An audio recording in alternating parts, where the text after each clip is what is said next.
आप सभी का पुनः स्वागत है। ये निःशुल्क कक्षाएं हैं जो लगातार आपको इस चैनल पे दी जा रही हैं। ये कक्षाएं मेंस से जुड़ी हुई हैं, जीएस पोर्शन से जुड़ी हुई हैं। वे प्रश्न जो यूपीएससी में पूछे गए हैं या यूपीपीसीएस में आए हैं, उन प्रश्नों को इस क्लास में लिया जाता है और ये चर्चा की जाती है कि इसका कंटेंट क्या होना चाहिए और उसको कैसे आप लिखेंगे अच्छे नंबर पाने के लिए। ये जो जीएस की कक्षाएं हैं ये आपके हिस्ट्री एंड कल्चर पोर्शन से जुड़ी हुई है, इतिहास एवं संस्कृति से जुड़ी हुई है। तो आइए आज हम आप देखते हैं कि आज का प्रश्न कौन सा है, उसको हम देखते हैं। आज का प्रश्न है, गुप्त काल को प्राचीन भारतीय इतिहास का स्वर्ण युग क्यों कहा जाता है। बड़ा इंपॉर्टेंट क्वेश्चन है। सिविल सर्विसेज में आप चाहे यूपीएससी देते हैं या स्टेट देते हैं, ये प्रश्न अपना रूप बदल करके, शब्द बदल करके अक्सर पूछ लिया जाता है। तो बड़ा इम्पॉर्टेंट है। इम्पॉर्टेंट इसलिए भी है क्योंकि यहाँ से हिस्टोरियोग्राफी का अप्रोच जुड़ा हुआ है। अब देखिए यहाँ पर, इसको इंग्लिश में देख लीजिए। Why is the Gupta period called the golden age of ancient Indian history. Golden age की बात हो रही है। एक शब्द और आपको मिलता है इंग्लिश में, क्लासिकल एज की बात होती है। क्लासिकल एज की बात होती है, जिसको हिंदी में क्लासिकी युग कहा जाता है। तो लगभग वही बात होती है जो स्वर्ण युग की बात होती है। यूपीपीसीएस में ये प्रश्न आपका आया है, I think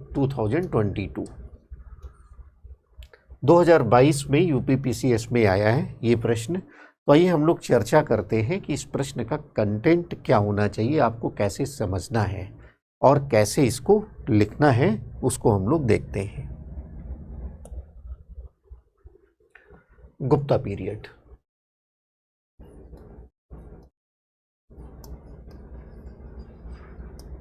Gupta period.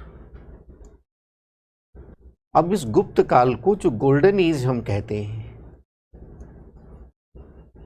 Golden age या क्लासिकल एज हम कहते हैं,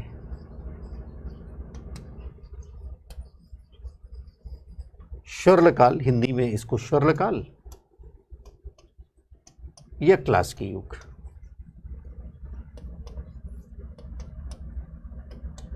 सबसे पहले हम इसमें जो हिस्टोरियोग्राफी का तत्व है उसकी चर्चा हम करते हैं। जैसे ये कहा गया, इतिहास लेखन जब शुरू हुआ भारत में, प्राचीन काल का इतिहास लेखन, और ये आधुनिक काल में व्यवस्थित ढंग से अंग्रेजों के द्वारा शुरू हुआ था। तो इतिहास के जो उपागम है, इतिहास के जो अप्रोचेज हैं, उसके तहत अक्सर हमने बात किया है साम्राज्यवादी इतिहास लेखन, उपनिवेशवादी इतिहास लेखन की। Cambridge school of history, Oxford school of history, इसकी मैंने बात की है। तो वहाँ पर उनका अपना एक अप्रोच था और उस अप्रोच के तहत वे भारतीय उपलब्धियों को नकारते थे, भारत के जो आदर्श है, जो मूल्य है, उनको नकारते थे। तो उन्होंने ये कहा कि भारत के पास कोई ऐसी भौतिक उपलब्धि है ही नहीं, सब कुछ नकारने का उनका अप्रोच था। वो कहते थे, आप ये जो आज़ादी की लड़ाई लड़ रहे हैं, ये किसके लिए लड़ रहे हैं आप तो कभी आज़ाद थे ही नहीं, आप तो सदैव हारने वाले लोग हैं। इतने बड़े भारत की जो आप मांग कर रहे हैं, ऐसा कभी था ही नहीं इतिहास में ऐसा। तो ऐसा अप्रोच लेकर के वो चली। एक संक्षिप्त चर्चा मैं सिर्फ कर रहा हूँ, बहुत सारी बातें होती हैं किसी भी अप्रोच में। तो धीरे धीरे अंग्रेजी शासनकाल के दौरान जब नया शिक्षित वर्ग आया और उनमें वैज्ञानिक दृष्टिकोण का विकास हुआ, आलोचनात्मक दृष्टिकोण का विकास हुआ, तो उन्होंने भारतीय इतिहास का अध्ययन फिर से शुरू किया। बहुत सारे तथ्य भी आ गए। कनिंघम के नेतृत्व में पुरातत्व विभाग की स्थापना हुई और आगे चल करके बहुत सारे साक्ष्य मिले, बहुत सारे साहित्यिक साक्ष्य, पुरातात्विक साक्ष्य, और उनके माध्यम से नई नई बातें सामने आई। और उसी क्रम में साम्राज्यवादी इतिहास लेखकों की बातों को काटते हुए जो राष्ट्रवादी इतिहास लेखन है, उन्होंने कहा, और पूरे तथ्यों के माध्यम से उन्होंने कहा कि आप कहते हैं कि आपकी कोई भौतिक उपलब्धियां नहीं हैं, आपने इस संसार में कुछ प्राप्ति नहीं किया है।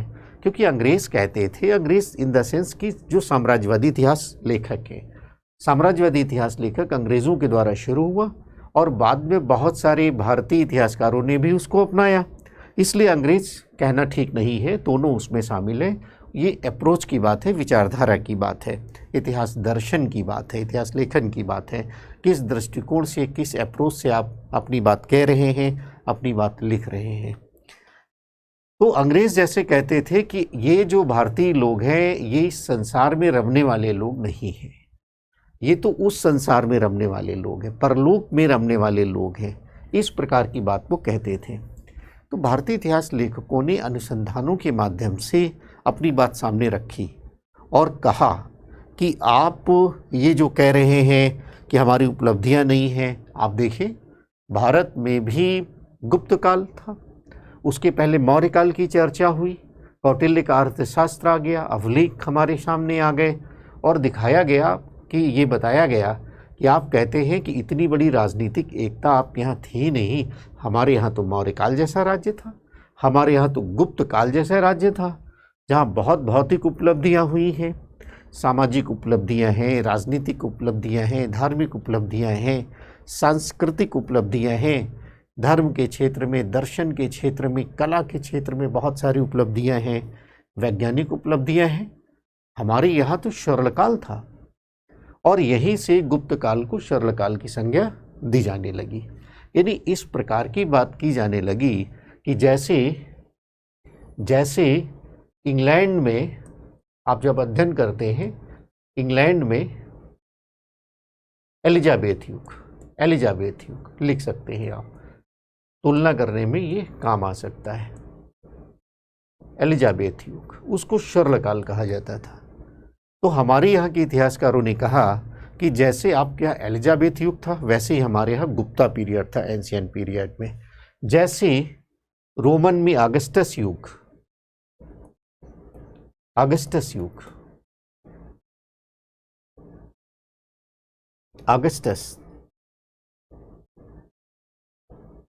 युग रोमन साम्राज्य में, ये भी स्वर्णकाल कहा जाता था। या यूनान का पेराक्लीज युग,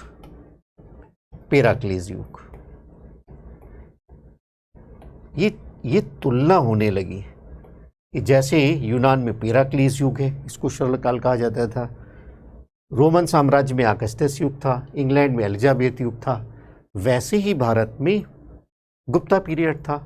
और भारतीय उपलब्धियों को बहुत ज़्यादा विस्तार से बताने की प्रवृत्ति पैदा हुई। यहाँ ये बात आपको समझना है, पहले तो साम्राज्यवादी इतिहास लेखकों का जो दृष्टिकोण आता है, फिर राष्ट्रवादी इतिहास लेखकों का आता है, बाद में अनुसंधान और बढ़े।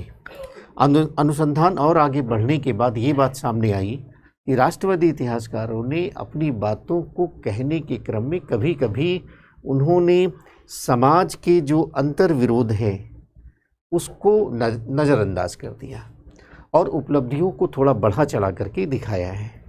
तो आज के समय में कैसा अप्रोच चल रहा है? आज के समय में जो बाद में इतिहास लेखन हुआ है, मार्क्सवादियों के द्वारा हुआ, साम्यवादियों के द्वारा हुआ, अन्य धाराएँ आई, नए नए अनुसंधान हुए अन्य जो उपागम के इतिहासकारों के द्वारा, तो ये बात समझ में आई कि उपलब्धियाँ तो महत्वपूर्ण थी।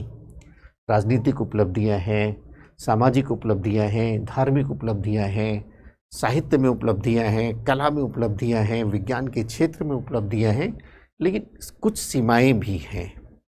उन सीमाओं के साथ ही इसको गुप्त काल कहा जा सकता है। तो इस तरह की बात आपको समझना है और लगभग ऐसा ही अप्रोच आपको लेकर के आना है अपने लेखन में। यहाँ पर चूँकि सीधे सीधे आपके यहाँ प्रश्न पूछा गया है,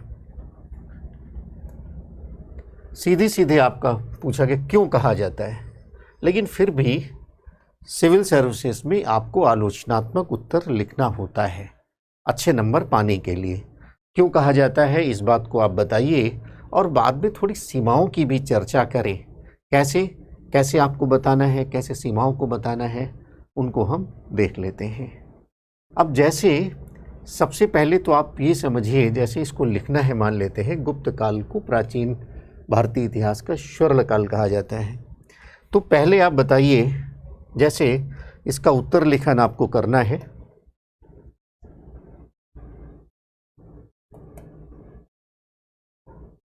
गुप्त काल, स्वर्ण काल।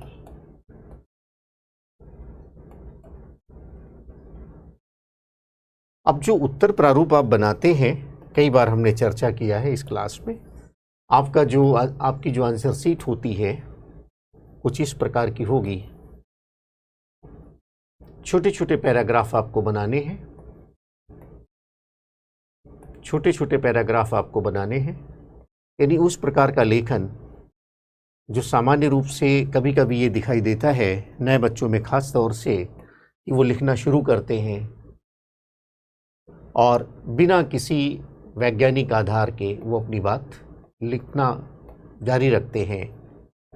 और कभी कभी तो प्रश्न शुरू होता है, प्रश्न अंत हुआ, 1 पेज में 2 पेज में जैसा भी उत्तर हुआ अपना उत्तर समाप्त कर देते हैं। कभी कभी पैराग्राफ बदलते भी हैं, लेकिन उसमें कहीं कोई संगठन नहीं होता, क्रमबद्धता नहीं होता, कोई लय नहीं होता। ऐसा लगता है कि बच्चों को लगा कि बहुत ज़्यादा बात हो गई है, सर ने बताया था कि पैराग्राफ में लिखना है, तो वहाँ से उन्होंने पैराग्राफ बदल दिया।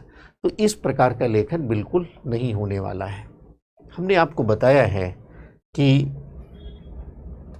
प्रश्न को कम से कम 2-3 बार पढ़ना है, लेकिन यहाँ सीधा सीधा प्रश्न है, तो आपको बहुत परेशानी की आवश्यकता नहीं है। अब यहाँ पर गुप्त काल को प्राचीन भारतीय इतिहास का स्वर्ण काल, यानी एक तो गुप्त काल, स्वर्ण काल और भारतीय इतिहास का, गुप्त काल को प्राचीन भारतीय इतिहास का स्वर्ण काल कहा जाता है। इसकी फ्रेमिंग आपको बनानी है। तो कैसे बनानी है उसको देखिए। जैसे आपको भूमिका बनानी है, अब भूमिका हमने आपको बताया है, BA MA का कॉन्सेप्ट आपको भूल जाना है। आपको विषय केंद्रित भूमिका बनाना है, और विषय आपका है गुप्ता पीरियड। विषय आपका है गुप्ता पीरियड को स्वर्णकाल क्यों कहा जाता है, ये आपका विषय है। तो आप अपना विषय केंद्रित भूमिका ही बताएंगे। आप बताएंगे स्वर्णकाल के बारे में। गुप्त काल को स्वर्णकाल कहा जाता है प्राचीन भारतीय इतिहास में। स्वर्णकाल या क्लासिकी युग कहा जाता है। अब स्वर्णकाल क्या है इसको आप लिख सकते हैं। स्वर्णकाल क्या है इसको आप लिख सकते हैं। तो स्वर्णकाल को कैसे समझना है ये आप जानते ही होंगे। मेंस की चर्चा हो रही है, सामान्य रूप से ये क्लास उन बच्चों के लिए है जो मेंस लिखने जा रहे हैं। तो स्वर्णकाल सामान्य रूप से उस काल को कहते हैं जिसमें सांस्कृतिक विकास अपनी चरम सीमा पर है, यानी सामाजिक विकास, राजनीतिक विकास, आर्थिक विकास, सांस्कृतिक विकास, धर्म, दर्शन, कलाओं का विकास अपनी चरम पर है। उस काल को स्वर्णकाल कहा जाता है। क्लासिकल एज वाला जो शब्द है, क्लासिकी युग वाला जो शब्द है, उसको कैसे आपको समझना है, उसको आपको ऐसा समझना है कि जब विकास एक मॉडल बन जाता है। क्लासिकी युग किसको कहते हैं?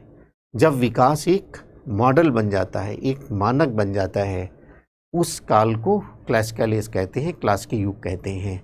तो यहाँ पर विकास मॉडल कैसे बना अभी आप देखेंगे। साहित्य का विकास मानक है, संस्कृत साहित्य का विकास आप देखेंगे, विज्ञान प्रौद्योगिकी का जो विकास है मानक है, गणित का विकास हो रहा है, चिकित्सा शास्त्र का विकास हो रहा है, लौह प्रौद्योगिकी में देखिए आप बहुत ज़्यादा डेवलपमेंट है। तो इस तरह से कला में भी मंदिर स्थापत्य कला का विकास, चित्रकला का विकास, वो एक मानक हो जाता है, इसलिए इसको क्लासिकी युग कहा जाता है। अब ये स्वर्णकाल पूरा, जैसे हमने कहा कि जिन जिन क्षेत्रों में स्वर्णकाल की संज्ञा दी जाती है उनको आप बताएंगे। आप बताएंगे, ये पैराग्राफ वाइज आप बताएंगे कि जैसे पहले राजनीतिक दृष्टि से आप राजनीतिक दृष्टि से चर्चा कर दीजिए। गुप्त काल स्वर्णकाल की भूमिका बनाते हुए, स्वर्णकाल क्लासिकल एज की बातें लिखते हुए आप राजनीतिक दृष्टि से बताइए कि मौर्य साम्राज्य के विघटन के बाद छोटे छोटे राज्य आ रहे हैं मौर्योत्तर काल में, और उनमें भी आपस में संघर्ष हो रहा है। गुप्त साम्राज्य के उदय के साथ ही ये आपसी संघर्ष समाप्त हो जाता है और लंबे समय के बाद पुनः उत्तर भारत में एक बड़े विस्तृत साम्राज्य की स्थापना होती है। एक व्यवस्थित प्रशासन की स्थापना होती है, सुख शांति की स्थापना होती है, इस प्रकार की बात। यहाँ की शासकों की चर्चा कर सकते हैं आप समुद्रगुप्त की चर्चा कर सकते हैं, चंद्रगुप्त विक्रमादित्य की चर्चा कर सकते हैं, स्कंदगुप्त की चर्चा कर सकते हैं, जो बहुत अद्भुत रूप से पराक्रमी थे। कहते हैं कि समुद्रगुप्त के बारे में जब आप अध्ययन करेंगे, आपने अध्ययन किया होगा, मेंस की कक्षाओं से जुड़े हुए हैं। मैं चर्चाएं इसलिए ज़्यादा कर देता हूं कि अगर आप में से कोई अभी प्रारंभिक परीक्षा में सफल ना हुआ हो या अभी प्रारंभिक परीक्षा के दौर में ही है, लेकिन वह मेंस का दृष्टिकोण लगता है, जैसे हम आपसे कहते हैं पहले मेंस की तैयारी करना है फिर पीटी की ओर आना है, तो इसलिए विस्तार से थोड़ी चर्चा हम कर देते हैं। तो उसकी चर्चा करें। समुद्रगुप्त कभी अपने जीवन में नहीं हारा और समुद्रगुप्त को भारत का नेपोलियन भी कहा जाता है, इस तरह की बात आप जानते हैं, तो उसकी चर्चा आप करें। आप सामाजिक दृष्टि से चर्चा करें, सामाजिक दृष्टि से चर्चा करें। सामाजिक दृष्टि से सुख शांति का काल है। जिस प्रकार की चर्चा मिलती है साहित्यिक ग्रंथों में, खासतौर से कालिदास के ग्रंथों में, तो यह काल शांति का काल है, ये काल आपसी सामंजस्य का काल है। जिस प्रकार की वहाँ चर्चा होती, यद्यपि सीमाएं हैं, अभी मैं बाद में चर्चा करूँगा, तो ये सुख समृद्धि का काल है, धार्मिक सहिष्णुता का क्या काल है, विभिन्न धर्मों के लोग आपस में मिलकर रहते हैं, उस तरह की बात आप बताइए। आर्थिक दृष्टि से समृद्ध काल है, आर्थिक दृष्टि से आप बताइए समृद्ध क्या काल है। व्यापार वाणिज्य, स्थानीय व्यापार भी है और विदेशों से भी व्यापार हो रहा है, पश्चिम एशिया से व्यापार हो रहा है और दक्षिण पूर्वी एशिया से व्यापार हो रहा है, उसकी चर्चा आप करिए। धार्मिक दृष्टि से आप करिए। हिंदू धर्म के विकास का काल है और हिंदू धर्म का पुनरुत्थानवादी काल भी ये कहा जाता है। जैसे इसी काल में शैव धर्म का, वैष्णव धर्म का, शाक्त धर्म का विकास हुआ, अन्य धर्मों के साथ साथ बौद्ध धर्म, जैन धर्म आदि के साथ साथ, उसकी आप चर्चा कर सकते हैं यहाँ पर। इसके बाद आप साहित्य की दृष्टि से, साहित्य की दृष्टि से, साहित्य की दृष्टि में आप कालिदास की रचनाओं की चर्चा करें, भास की रचनाओं की चर्चा करें, दंडिन की रचना की चर्चा करें, शूद्रक की रचनाओं की चर्चा करें। आप ये सारे पॉइंट नोट कर लीजिएगा, इनके उदाहरण आप लिख लीजिएगा। साहित्य की दृष्टि से, कला की दृष्टि से, कला की दृष्टि से आप चर्चा करें। पहली बार मंदिर स्थापत्य कला के दर्शन होते हैं, पहली बार, और इसी का विकास बाद में नागर शैली के रूप में होता है। इसके पहले स्थापत्य कला में आपको मंदिर नहीं दिखाई पड़ेंगे। मौर्योत्तर काल में एक दो ऐसे उदाहरण हैं, चबूतरे वाले मंदिर, लेकिन स्थापत्य संरचना की दृष्टि से मंदिर कला पहली बार गुप्त काल में आ रही है। तो ये बहुत महत्वपूर्ण विकास उदाहरण आप दे सकते हैं, तिगवा का मंदिर, भूमरा का मंदिर, और सबसे जो सर्वोत्कृष्ट उदाहरण है देवगढ़ का दशावतार मंदिर, उसकी चर्चा करते हुए आप अपनी बात को लिखेंगे। विचार प्राथमिक होते हैं, बातों को ही लिखना है, लेकिन अपनी बातों के समर्थन में तथ्यों को लिखना ज़रूरी होता है। इसके बाद कला में आप देखिए, चित्रकला का विकास महत्वपूर्ण है। अजंता की गुफाओं का चर्चा करें और आप देखिए कि चित्रकला का जो विकास है वो अपने प्राचीन काल में बिल्कुल चरम पर दिखाई देता है। अजंता के संदर्भ में, बाघ की गुफाओं के संदर्भ में, बादामी की गुफाओं के संदर्भ में बहुत सारे चित्र यहाँ गुप्त काल से जुड़े हुए हैं, उसकी चर्चा करें। मूर्तिकला की चर्चा करें। मूर्तिकला, अब मूर्तिकला जिस प्रकार की मूर्तियाँ बनी हैं वो हिंदू धर्म से संबंध रखती हैं, बौद्ध धर्म से संबंध रखती हैं, जैन धर्म से संबंध रखती हैं, उसकी चर्चा करें। धर्म चक्र प्रवर्तन से संबंधित जो सारनाथ की मूर्ति है वो अपने आप में बहुत विशिष्ट है, गुप्त काल में बनी हुई है, उसकी चर्चा करें। स्तूप कला में यद्यपि गिरावट है, लेकिन उसके भी उदाहरण है, उसकी भी चर्चा आप कर सकते हैं। तो साहित्य, कला, विज्ञान की चर्चा करें। विज्ञान का विकास, छोटे छोटे पैराग्राफ विज्ञान की दृष्टि से। विज्ञान प्रौद्योगिकी की दृष्टि से ये बिल्कुल क्लासिकल एज, मंदिर स्थापत्य कला की दृष्टि से क्लासिकल एज, क्लासिकी युग। चित्रकला की दृष्टि से क्लासिकल युग। संस्कृत साहित्य की दृष्टि से क्लासिकल युग। यानी विकास बिल्कुल मानक है, स्टैंडर्ड है, माइलस्टोन। यानी ये ऐसा विकास है जहाँ से एक नई यात्रा शुरू हो रही है, कुछ इस प्रकार का विकास है। और जहाँ से तुलना होती है तो उस प्रकार का मॉडल यहाँ पर है क्लासिकल एज के संदर्भ में। तो उसको आप विज्ञान के बारे में, गणित के विकास के बारे में बताइए। गुप्त काल में विज्ञान प्रौद्योगिकी का विकास अपनी आप में एक अलग से टॉपिक बनता है। आपने किया होगा गुप्त काल में विज्ञान प्रौद्योगिकी का विकास कैसे। आप गणित के क्षेत्र में विकास को बताइए, आप रसायन विज्ञान के क्षेत्र में विकास को बताइए, चिकित्सा शास्त्र के क्षेत्र में जुड़े हुए विकास को बताइए। और तमाम जो आपके पास तथ्य होते हैं उनकी चर्चा करें। जो विकास है, नामों की चर्चा करें, आर्यभट्ट की चर्चा करें, वारामिहिर की चर्चा करें, ब्रह्मगुप्त की चर्चा करें, पालकाप्य की चर्चा करें, वाघभट्ट की चर्चा करें। ऐसे चिकित्सक जो हैं वाघभट्ट, उनकी चर्चा करें, पालकाप्य। या गणितज्ञ हैं, खगोल शास्त्री हैं, वारामिहिर हैं, आर्यभट्ट हैं, ब्रह्मगुप्त हैं, उन सब की चर्चा करें। विज्ञान प्रौद्योगिकी में जो लौह स्तंभ है यानी धातु कला, ये अपने आप में विशिष्ट है। मेहरौली का जो लौह स्तंभ है उसकी चर्चा अवश्य करें। तो यहाँ पर ये विकास आप देख रहे हैं। यहाँ पर आप देखिए साहित्य का विकास, वो भी संस्कृत साहित्य का विकास क्लासिकल डेवलपमेंट है, बहुत ध्यान से समझना है। कला में मंदिर स्थापत्य कला, चित्रकला क्लासिकल डेवलपमेंट है और विकास हुआ है। लेकिन जब विकास एक मानक बन जाता है उसको क्लासिकल डेवलपमेंट कहते हैं। विज्ञान के क्षेत्र में जो भी विकास है वो सब क्लासिकल डेवलपमेंट है। तो आप बताएंगे, इन सारी बातों का उल्लेख करें, लेकिन इसके बाद एक पैराग्राफ बताएंगे उपर्युक्त विकास की सीमाएं।